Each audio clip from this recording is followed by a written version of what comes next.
All right, we're going to continue now. Once again, make sure your cell phones are off because during the break, a lot of us make calls. Make sure it's off or muted. Again, we'll have the coach speak, and then you can raise your hand. We'll call on you. Please, again, who you are and your affiliation. Now we turn our attention to West Virginia. Head coach Neal Brown. Coach, opening statement, please.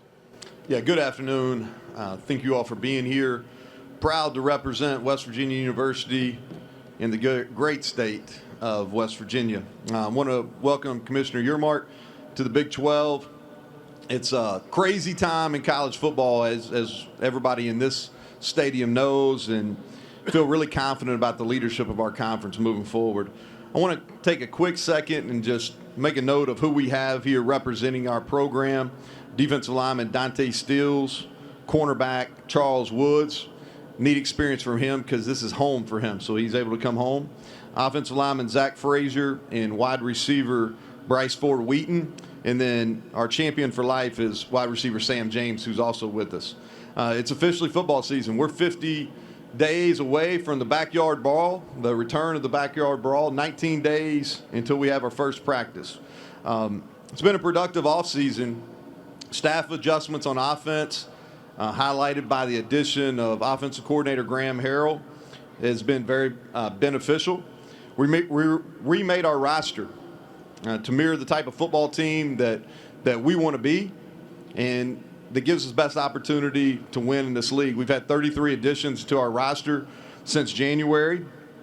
Our work ethic, our leadership, and our team chemistry are much improved and experiencing great success on the recruiting trail. Quick kind of preview offensively, we return our top 7 offensive linemen, 2 receivers, 2 of our top receivers in Sam James and Bryce Ford Wheaton, 2 experienced tight ends, and then we've got a competition at the quarterback position that I'm sure that you all want to talk about. Defensively, a lot of experience returning on our defensive line, like the athleticism of our linebackers with X-Ray Lowe and Lance Dixon, huge addition to Lee Koba. It's going to be a difference maker there.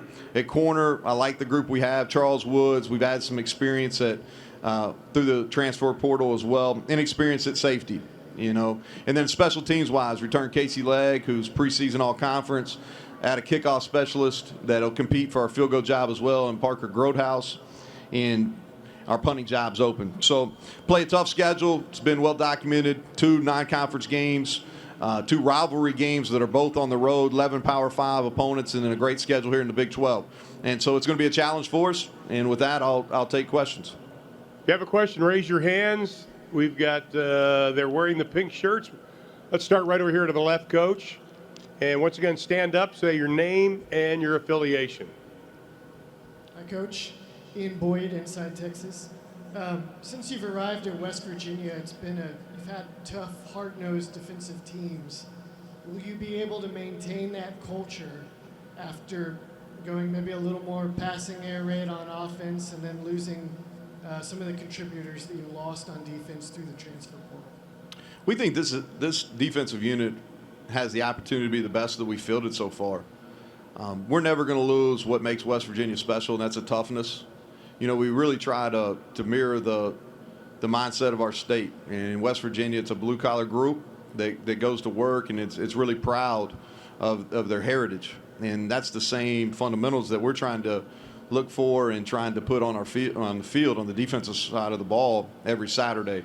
I like our group. It's a group that has had unique paths.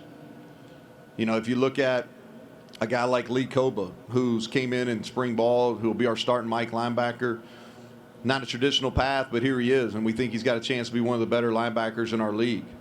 You look at Charles Woods, who's representing us today, FCS All-American that made the jump to Power 5 football and had the leading coverage numbers in our league, according to PFF data last year. So we're a group that's going to be tough, physical. I like the pieces that we've added. I think through the portal on defense, what we were looking to add is guys that were experienced and that were selfless, that could be great teammates, and we've done that. And I think the collection of players that we're going to have, our whole is going to be maybe better than each individual.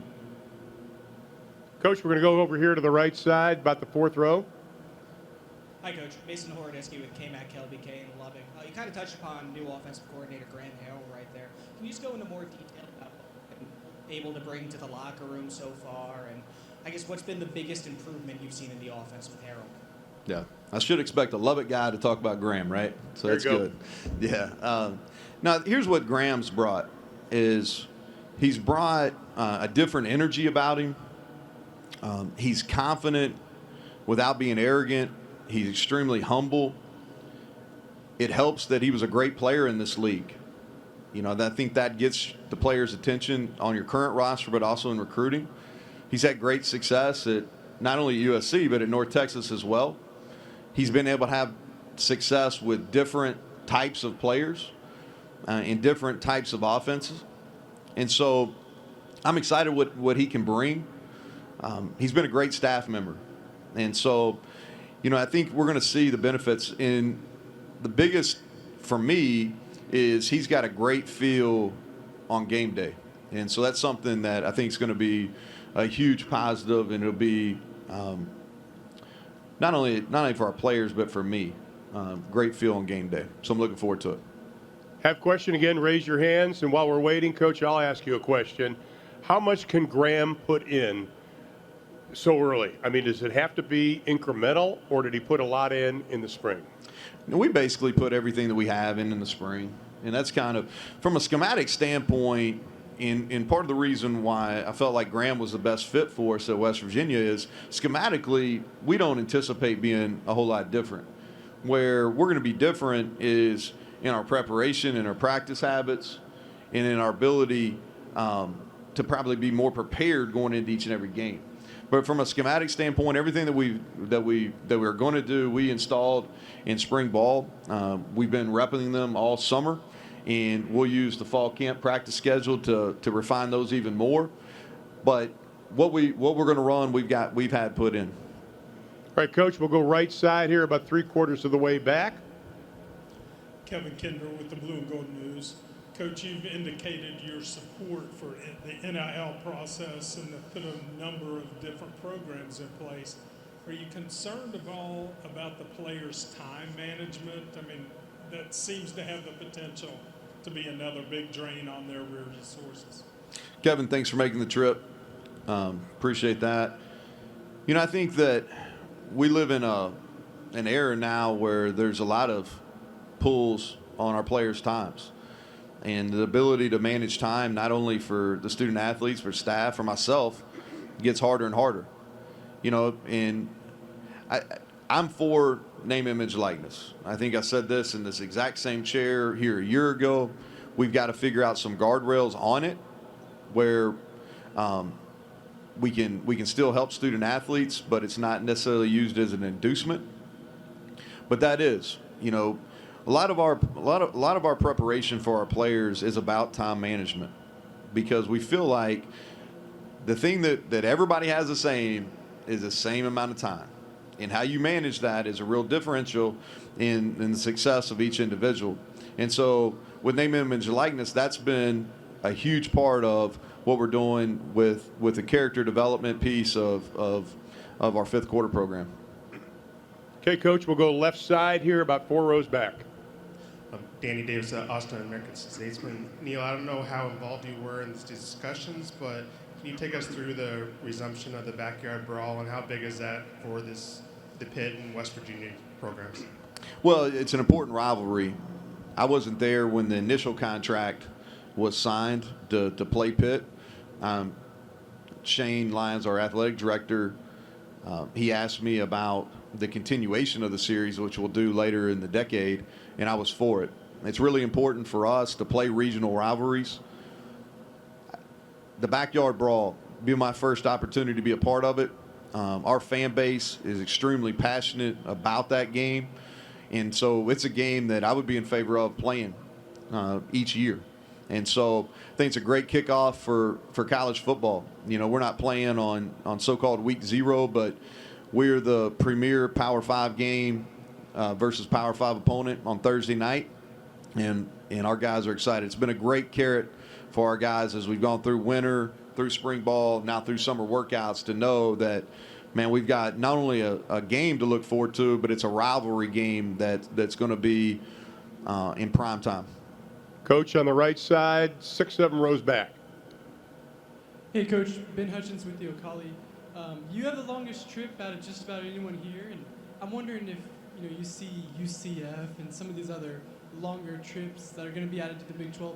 Is that as big of an issue as some people make it out to be now with jets and stuff like that? It's not for football, and I can only speak from a football perspective.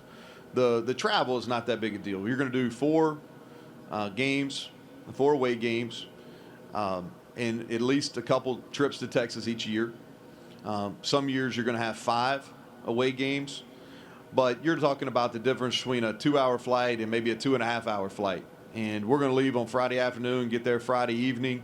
The only thing that's detrimental is sometimes if you play a night game on the road in Lubbock or in Fort Worth, then you're looking at a really early Sunday morning return. And so you've got to be careful how you handle that Sunday, Monday on the back end. Now, for an Olympic sports, it's a different story. But in football, it's not as big an issue as maybe what it gets talked about. Coach, left side, about 4 rows back. Kirk? Hey, Neal. Kirk Bowles from the Austin American-Statesman. I'm curious what the anxiety level is among Big 12 football coaches with this realignment. In your mind, do you think the Big 12 could position itself to be a third super conference? And would it have to add more teams to be able to do that? Kirk, first of all, I appreciate what you do for college football and enjoy your work. It's the good thing about it is I've got a lot of worries, a lot of concerns, but conference realignment's way down the list for me. Now, the guys that spoke first, it's probably a different story, right? But for us, it's, those decisions are not getting made by football coaches. Those decisions are getting made at a much higher level. I'll repeat, Kirk, what I said in our opening statement. I'm really excited about the direction of the Big 12 Conference. I think some things over the last few weeks have created a great opportunity for our league. Is from a West Virginia perspective, we're a little bit different maybe than some of the other schools that uniforms are up here. We've played in multiple leagues over the last 50 to 75 years. We've even been an independent. The one constant is that West Virginia football has always been successful and always figured out a way to make it work. And so from a long-term perspective, I have great faith that West Virginia football is going to be just fine. In the short term, I like the direction. I think we have some unique opportunities. I think the leadership of our conference has made some really good decisions with the additions, and I have strong belief that they will continue to do so. All right, Coach, right side, about 8 rows back. Cole Thompson, FanNation.com. Neal, you added in a couple of transfers in the defensive back room, one of which was Jalen Shelton from Tyler Junior College and Wesley McCormick from James Madison, who has 5 years of starting experience. Just when you look back, when you had one of the top defensive backs in 2019 in the conference, what have you seen from their development in your defense, and also what have you seen from the leadership aspect of McCormick? Thank you. Yeah, appreciate the question. So when we looked at what we had returning in our secondary, we liked the youth that we have. We've got some guys that can really run that are in their first or second year within our program. The one thing that we were intentional about trying to improve defensively is we've been a primary zone coverage team over the last 2 years, and we've had success. It's been successful for us. But we haven't been able to create as much havoc up front, because when you play zone coverage, you only can rush 4 or 5 guys at one time. And we wanted to get faster and more athletic in the back end so we could play more coverage, so we could rush 6 and maybe even 7 sometimes. So through our additions, and we've had several, Wesley McCormick, who is a multiple-year starter at James Madison at corner, really like his ability. We think he's got an opportunity to compete for a starting job. Jalen Shelton has versatility that can play safety or corner that can really run. Jasir Cox comes from North Dakota State, multiple national champion, multiple-year starter. Gives us some flexibility to play both outside linebacker positions and our nickel position. We added Rashad Ajayi from Colorado State, who started 35 games at Colorado State. And so we've been able to add some guys, Marcus Floyd from Murray State, who was there with us in the spring. And so when we're looking at that, we wanted to be more athletic. We wanted guys that had experience starting, and they all have experience starting outside of Jalen. We're extremely excited about his athleticism, but we also wanted guys that had versatility and would check themselves at the door. Meaning, what I mean, would do what we asked them to do within the concept of a team. And I've been really pleased with those guys so far. And I think that our secondary is going to be a real positive surprise to maybe some people that are in this room. Any other questions? Anybody? All right, Coach. We appreciate the time, and we wish you the best of luck this year. Yeah, thank you all. Thanks. Appreciate what you're doing for college football.